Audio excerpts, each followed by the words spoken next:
This exploration delves into the profound, often unsettling role of military equipment, framing it not merely as tools for war, but as the physical embodiment of our most fundamental abstractions like sovereignty, identity, and fear.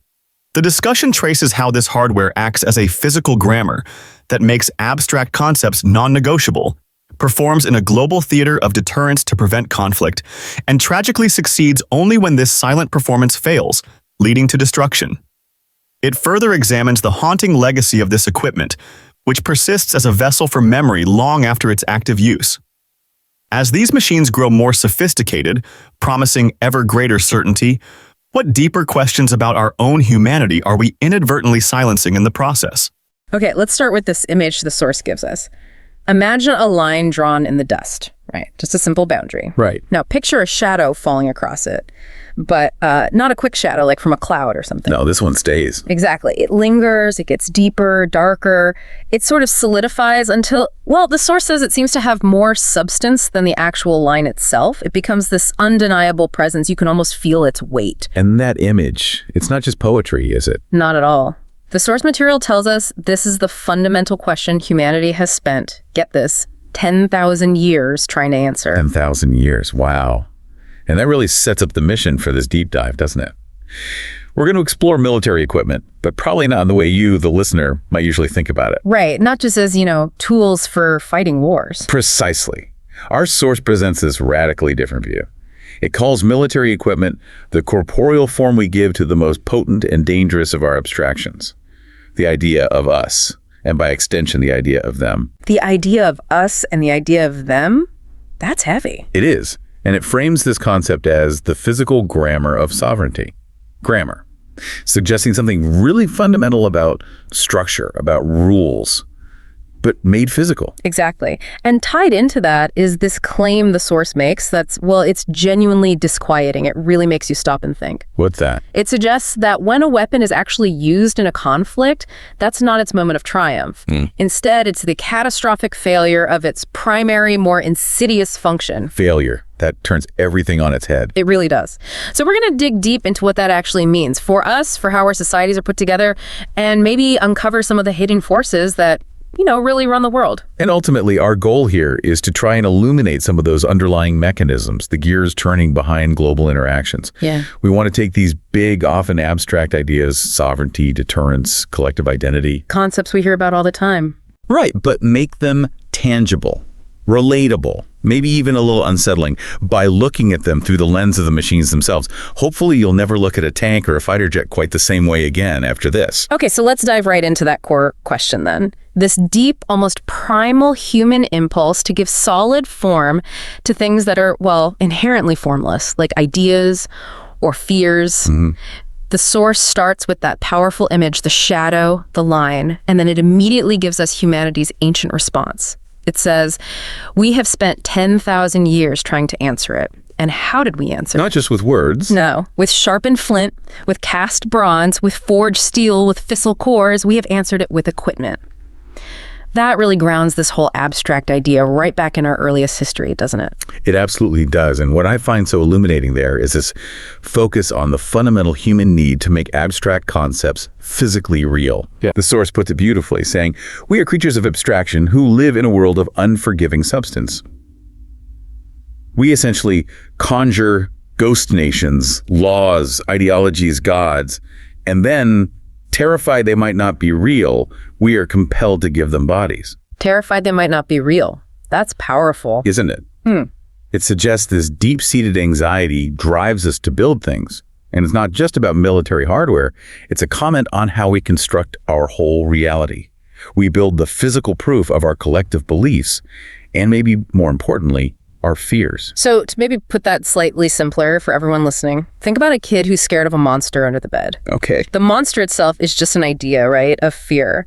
But if the kid draws a picture of it, gives it sharp teeth, scary eyes, they're taking that formless fear and making it concrete. They're giving it form. Exactly. And for better or worse, that act makes the monster feel real to them.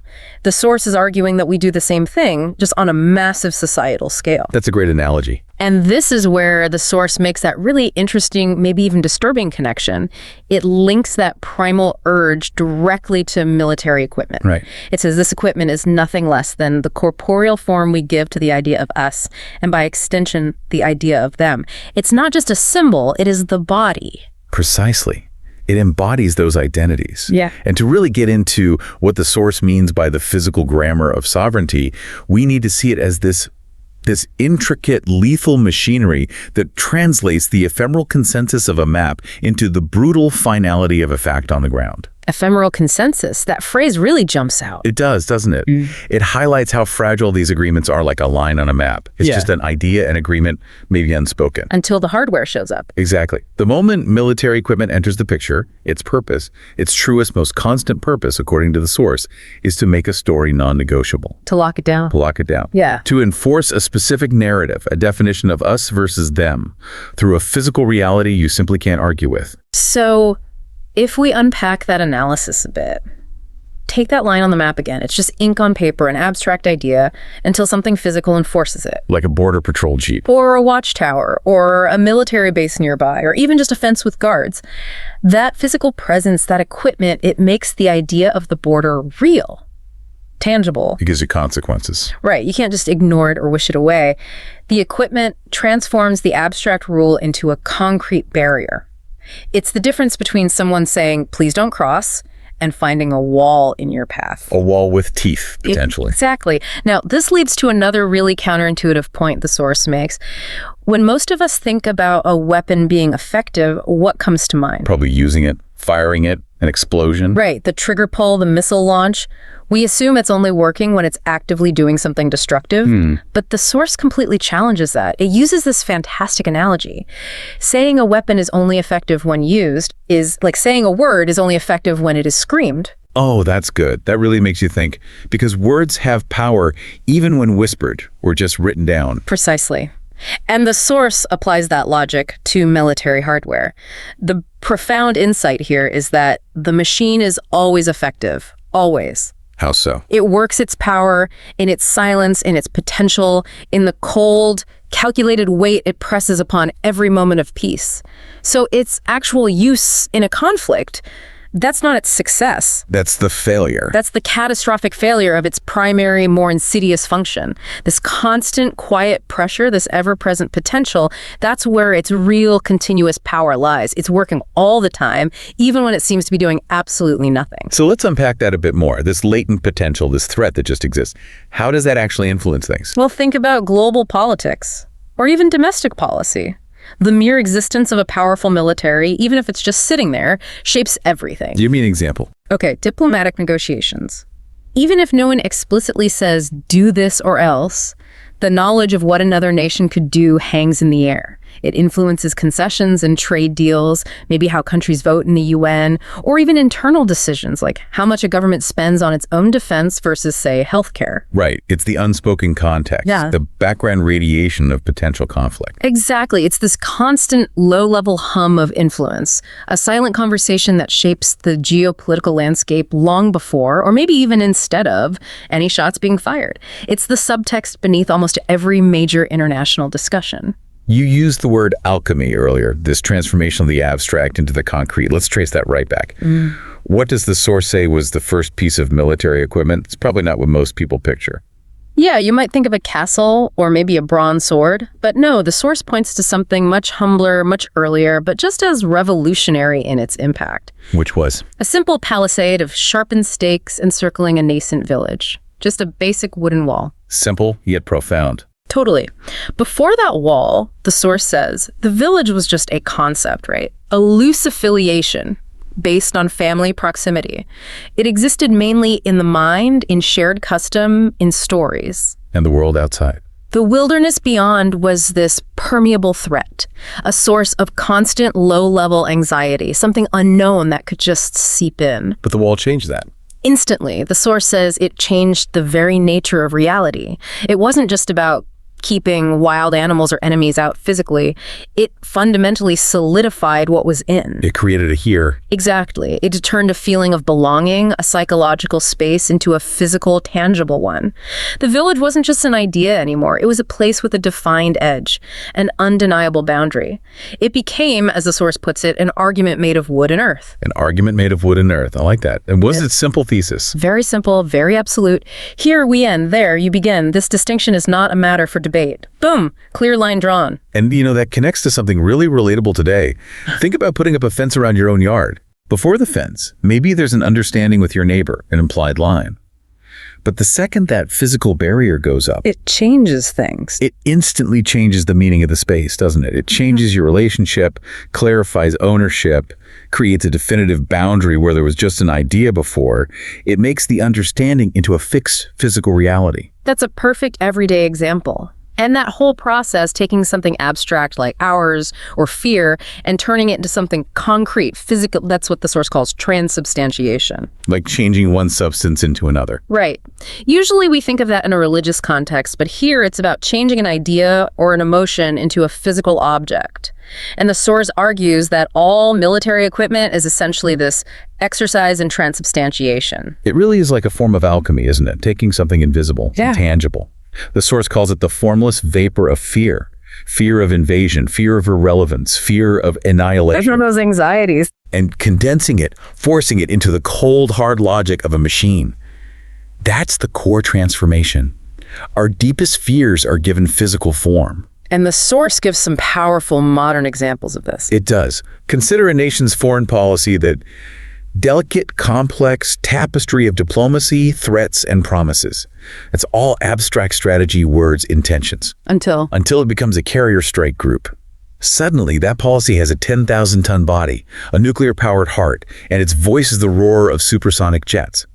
The policy, the abstract intent, is made undeniably physical. Steel and fire. Wow, that really drives it home. And there's another example, too, about international law. Yes, think about maritime law, that fragile web of paper treaties and gentlemen's agreements, abstract rules, promises on paper. How does that become physical? It becomes a nuclear submarine, moving unseen beneath the polar ice. A silent, monstrous guardian whose mere existence enforces those rules, promising unimaginable consequences if they're broken. The machine doesn't just support the law. In a way, it becomes the law's physical presence, its enforcer. It makes the rules impossible to ignore. It's like the invisible hand of the law suddenly materializes, holding a very big stick. Exactly. Now think about this on a smaller scale. Have you ever noticed how the mood in a room shifts, just subtly, when a uniformed officer walks in? A police officer, maybe security. Yeah, definitely. There's a change in the air. It's not usually about the individual person, is it? It's what they represent. The uniform, the sidearm, the radio.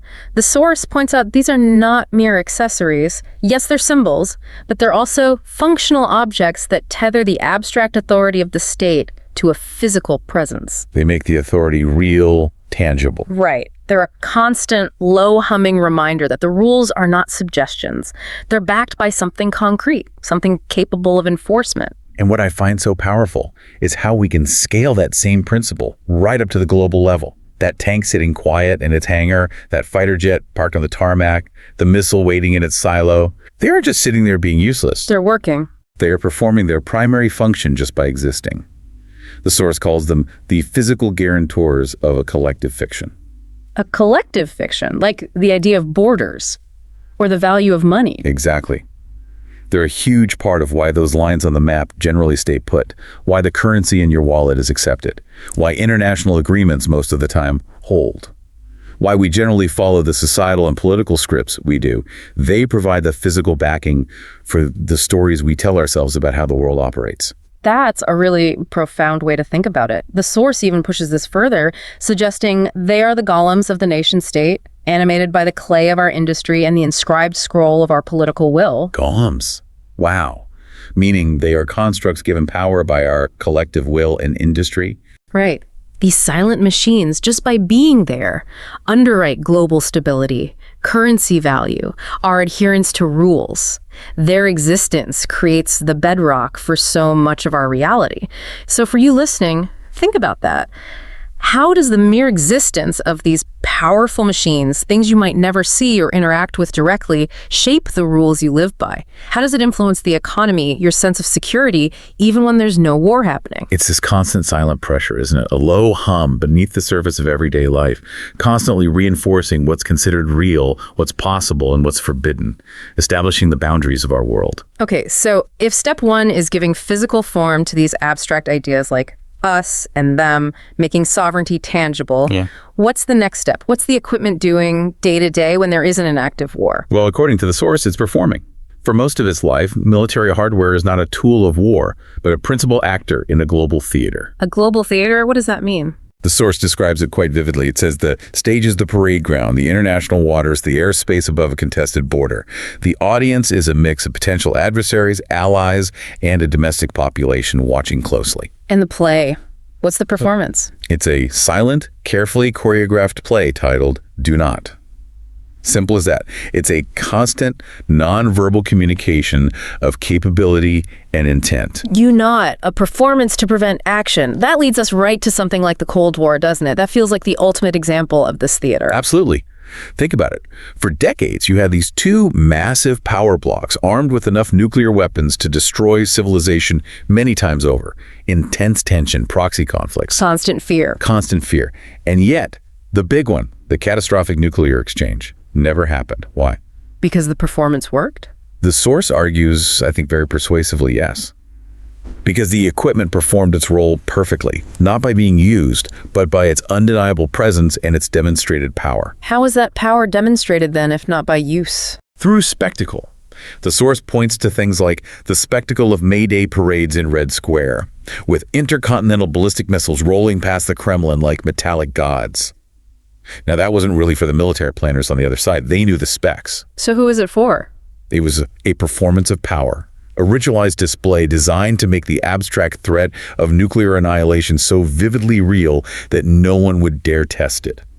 It was communication through sheer, terrifying scale, making the potential feel utterly real. And it wasn't just the big parades, right? The source mentions other things. Oh yeah, much subtler things too. Things like the quiet, unseen flight of a U-2 spy plane high above enemy territory, or the silent passage of a nuclear submarine beneath the polar ice. Even the seemingly innocuous launch of a satellite into orbit. All part of the show. All scenes in the same grand drama, according to the source.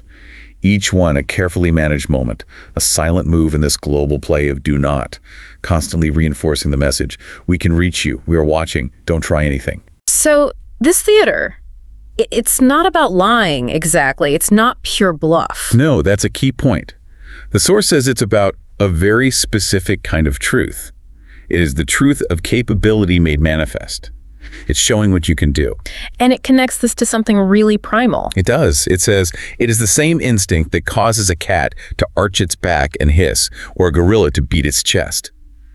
It's not necessarily looking for a fight. It's trying to avoid one. Exactly. It's a ritualized display of potential violence meant to prevent actual violence. Jade. A clear signal of, don't mess with me, hoping the message is received. And in this performance, the equipment itself plays multiple roles. It's everything. The source says it's the costume, the set design, and the lead actor all at once. Wow. How does that work? Well, take the example of an aircraft carrier launch.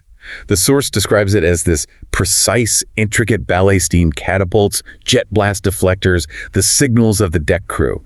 That whole operation, it's more than just getting a plane in the air. What else is it? It's a microcosm of a nation's entire industrial and organizational might. A tiny 2-minute play that communicates volumes. It says, we can project this power with this precision anywhere in the world at any time. It's a demonstration of the entire system behind the single action. A demonstration of capability made visible. Which brings us back to that question. Is a weapon that's never fired still a weapon? Is it still working? And the source's answer is a very clear, very strong yes. Because its power lies elsewhere. Precisely. Its power, its effect, lies precisely in its stillness, in its potential. Can you give some examples of that? Sure. The source mentions a landmine. It's most effective, in a grim way, when it is buried and unseen, its presence altering the path of every soldier who knows it might be there. It controls behavior without exploding. Just by the possibility. Just by the possibility. Or think bigger. A nuclear arsenal. It's most effective when it sits silent, its existence shaping every diplomatic negotiation, every trade deal, every alliance. Its influence is constant, even when dormant. So its silence is loud. That's exactly how the source puts it. Its silence is a roar that fills every room where power is discussed. It's an undeniable presence in the global conversation, shaping decisions without ever being deployed. So if we're analyzing its effectiveness in this state, how do we measure it? Not in body counts. The source says its effectiveness here is measured not in enemies killed, but in choices unmade, in borders uncrossed, in wars that exist only as simulations, and contingency plans on paper. Choices unmade. That's chilling. It is. It's a kind of peace, the source suggests, but it's a peace bought at the price of a constant low-grade terror. The terror of what the actors might do if the play were ever to end. So for you listening, think about how that low-grade terror, that background hum of potential conflict shapes your world. The news you consume, the political climate, maybe even your sense of security or anxiety, all influenced by machines sitting silent, waiting. It's the invisible framework, the silent stage manager of our supposedly peaceful times, the undertow beneath the surface. But sometimes the play does end. The theater of deterrence fails. That carefully maintained silence is shattered. The performance is interrupted by that catastrophic, deafening reality. And this is the moment we usually think of when we talk about military equipment being effective, isn't it? When it's actually used, when the potential becomes kinetic. Right. This is what the source calls a moment of profound transformation. It's when the potential is actualized, when the symbol becomes shrapnel. The symbol becomes shrapnel. Wow. It's a horrifying phase shift. The subtle power of its presence gives way to the overt, brutal power of destruction. The abstract threat collapses into concrete violence. So it's not that the equipment suddenly becomes more effective, necessarily. Not in an absolute sense. The source suggests its form of effectiveness undergoes a horrifying phase shift. The nature of its function changes completely. It stops being a persuader, a deterrent, And becomes an active destroyer. The silent conversation of do not ends abruptly, and the brutal action of do begins. The source gives some really stark examples of this transformation, doesn't it? It does. Very unflinching. The tank, for example, it goes from being a symbol of territorial integrity. Holding the line. Right. To becoming a machine for breaching it, for Yep. crushing, for occupying. Right. Or the rifle. It shifts from a symbol of the disciplined soldier and state authority to a tool for making a body into a corpse, an instrument of finality. And the bomber, once a symbol of strategic reach, becomes simply a delivery system for hellfire. Just raw destruction. In that moment, the source says, the abstract argument made of steel becomes a physical sentence, and the sentence is death. It's blunt, absolute. And when that happens, that careful grammar we talked about earlier, what happens to it? It collapses. Utterly. The source explains that the conversation of diplomacy, with its intricate clauses and subtle negations, all that careful language, Yeah. it's replaced by a single monosyllabic imperative. Force overrides language. All subtlety is gone. It's no longer about discussion, it's just about compulsion. Exactly. The core point here is that the equipment's purpose changes completely. It's no longer to persuade or to warn, but to compel. Compel what? To compel an enemy to retreat, to compel a government to surrender, to compel a reality on the ground that can no longer be denied. It's about forcing an outcome. Making a story true through violence. Precisely. The source uses the image of a flag being raised over a conquered city. The flagpole itself is mundane, but its function at that moment, absolute. It's the full stop at the end of a violent chapter, a declaration that discussion is over. This is the new reality. Like that complex discussion just gets shut down with a single, unavoidable command: yield or submit. That's it exactly. All other possibilities are violently silenced. Which leads to maybe the most disturbing question in this whole section. What happens when the machine works perfectly in this kinetic role? When it achieves its destructive purpose with terrifying efficiency? That's where the source points out this terrible paradox. The paradox being, The more effective the equipment is in its kinetic function, the greater the human tragedy. Efficiency equals suffering. wow, are there examples? Chilling ones. The Maxim gun. Technologically, it was brilliant engineering, an unparalleled success of design, firing 600 rounds per minute. Peak efficiency for its time. Peak efficiency and its effectiveness. It was demonstrated in the fields of the Somme, where it scythed down a generation of young men. Not because it malfunctioned, but because it worked exactly as intended. Perfectly. God. And The other example. The Manhattan Project. Undoubtedly one of the greatest scientific and industrial achievements ever. Its effectiveness. Proven in a flash of incandescent light over Hiroshima, and the ghostly silhouettes of vaporized people left on stone walls, in suffering that echoes even today. So in those cases, the machine performs perfectly. Flawlessly, it does exactly what it was designed to do. And it's that perfect functioning, that peak efficiency, that exposes the grotesque core of its own being. It reveals the horror inherent in its purpose. Right. The pinnacle of its mechanical success becomes the absolute depth of human tragedy. So if we strip away all the politics, all the strategy, what does this mean about the ultimate purpose of these machines when they're actually used? It means their purpose, raw and unfiltered, is to break things. Simple as that. To break bodies, to break buildings, to break armies, to break the will of a people. And its effectiveness is just how much it breaks. Measured in the totality of that breaking. So for you listening, consider the profound moral weight of that. When we celebrate technological success in warfare, what are we really celebrating? The perfection of a tool designed for breaking human lives and societies. That's the ultimate terrible cost of making conflict physical. Okay, but what about after? After the rupture, after the war ends, the treaty's signed, the guns go quiet, does the equipment just disappear? Is its story over then? Not even close, according to the source.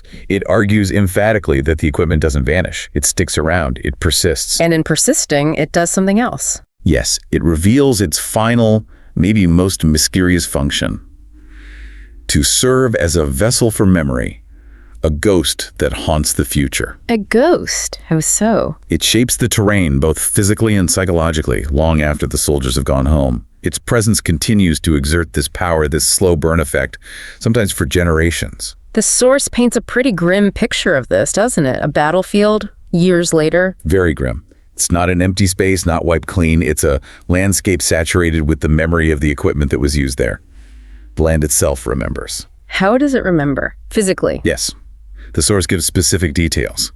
The soil is seeded with lead and steel, fragments of shells mixed into the earth. The ground is pockmarked with the craters of shells, a permanent scar tissue. And the unexploded stuff. Exactly.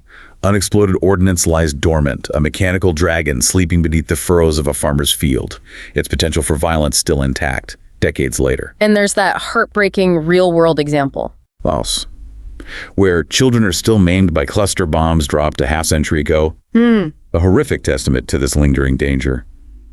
The equipment, in this way, achieves a kind of awful immortality. Its effectiveness continues, a slow, malevolent burn, long after its original military purpose is over. And this haunting isn't just physical, right? It's in our minds, too. Absolutely. The source talks about a psychic residue. Think about how future weapons are designed, how military strategy evolves. It's all written in the blood of the old. Learning from past conflicts. Learning from the successes and failures of previous equipment, previous wars. Each new technology, each new tactic carries the echoes of the past. And the source makes this point that once a technology exists, You can't uninvent it. Its very existence creates a new reality. It fundamentally changes our worlds, our fears, our possibilities, permanently. Exactly. So the drone. It started simple, but it has radically reshaped the ethics of warfare, hasn't it? It created this concept of remote, risk-free lethality that we're still wrestling with legally and morally. New questions we never had to ask before. And the ultimate example. The nuclear bomb. The source argues that even if never used again, its invention has permanently altered the human condition.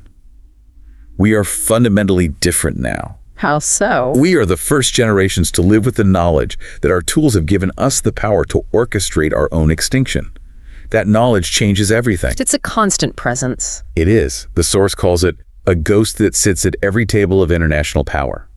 It silently influences every major decision, defines the ultimate stakes. It's the unspoken arbiter, always there. So what about the old equipment we see around us? The tanks in parks, the cannons outside museums? What do they mean now? They become something else. The source says they become a relic, a monument, a warning. That rusting T-34 tank on a plinth in a town square. It's obviously no longer a weapon in the active sense. But it still has power. Oh, absolutely. A different kind of power. The source calls it a nexus of conflicting stories. For one group, it might be a symbol of liberation, of victory. For another, it's a painful reminder of occupation, of loss. So it keeps telling stories. Exactly. Its silence is now the silence of history, but it is no less potent. It continues to project power, the power of memory, of national identity, of past grievances and past glories. It becomes a focal point for how communities remember and define themselves. It anchors the present to the past. That's a great way to put it. The source says it's the anchor that moors the present to the turbulent waters of the past. It ensures that the story, even when it is over, is never truly finished. It's the ghost in our own machine, constantly reminding us of where we came from, what happened. So for you listening, think about those monuments, those relics you might see. What stories are they telling? Whose stories? How are they still shaping identities and maybe even politics today, just by sitting there? They are physical embodiments of memory, aren't they? Still active in their own way. So let's try and bring this all together. We started this deep dive with that simple line in the dust, and we've journeyed through how we build machines to define that line, to guard it, to enforce it when challenged, To give body to our ideas and fears. to perform power through deterrence, To compel reality through force when deterrence fails. and finally to linger as ghosts, shaping our memory and our future. It seems like we build them to provide answers, right? Definitive answers. But here's the final profound twist from the source. It suggests the ultimate purpose isn't really to provide an answer like in a discussion. It's to end the question. Full stop. And the question, how? By creating a situation so absolute, so physically undeniable, that all other possible questions, all other competing stories are silenced. It's a tool, ultimately, for manufacturing certainty in an uncertain world, for establishing one reality as the reality. Manufacturing certainty. And that brings us right to the edge of the future, doesn't it? Because the equipment we're creating now, Autonomous systems, AI-driven weapons, cyber warfare. it's becoming incredibly efficient at exactly that task, manufacturing certainty. And if we really think about where that leads, the source suggests it promises a future of potentially perfect certainty. Threats neutralized before they even fully form. Stories enforced by algorithms operating faster than human thought. It promises, perhaps, the final, permanent shadow across the line in the dust. A world where the questions might be silenced not just by force, but by automated prediction and control. It's a truly profound, maybe even terrifying threshold we're standing on, isn't it?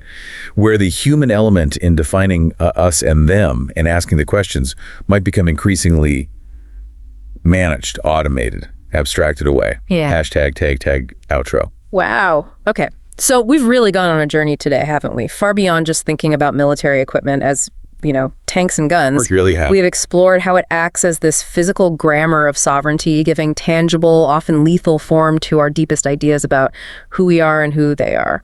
We looked at its role as a performer in the global theater of deterrence, that constant silent play of do not. And we confronted the awful reality of when that performance fails, the rupture, the transformation of symbol into shrapnel, the terrible paradox where mechanical efficiency equals human tragedy. And finally, how it persists, how it lingers as this ghost in the machine of history, shaping memory, landscape, and our future possibilities. It leaves us, as the source suggests, with one final, deeply unsettling, unspoken question. It does. We stand here, you and I, everyone listening, in this modern world. A world where the peace we experience is often quietly, constantly underwritten by the potential of these terrible, beautiful, necessary machines, as the source calls them. Terrible, beautiful, necessary. That's quite a combination. It is. And the question isn't just why we need them or when they become effective. The deeper question the source leaves us with is this: what part of our own humanity, what capacity for nuance, for empathy, for doubt, what do we excise, what do we cut away in ourselves in the name of the certainty these machines provide? What are we silencing? Exactly. What questions, what beautiful, dangerous, uncertain possibilities are we silencing in ourselves every single moment these machines sit there, waiting, performing their perfect, silent, unblinking watch over our world? That is definitely something to think about. A really powerful thought to sit with long after this deep dive ends. So as you go about your day, we really encourage you, our listener, to reflect on that question. Maybe look a little differently at the silent forces, the physical grammar that shapes the world around you, and consider the true cost, the hidden cost of the certainty we seem to crave so much. If you enjoy this video, please like, share, subscribe, and hit the bell to the later update from my channel.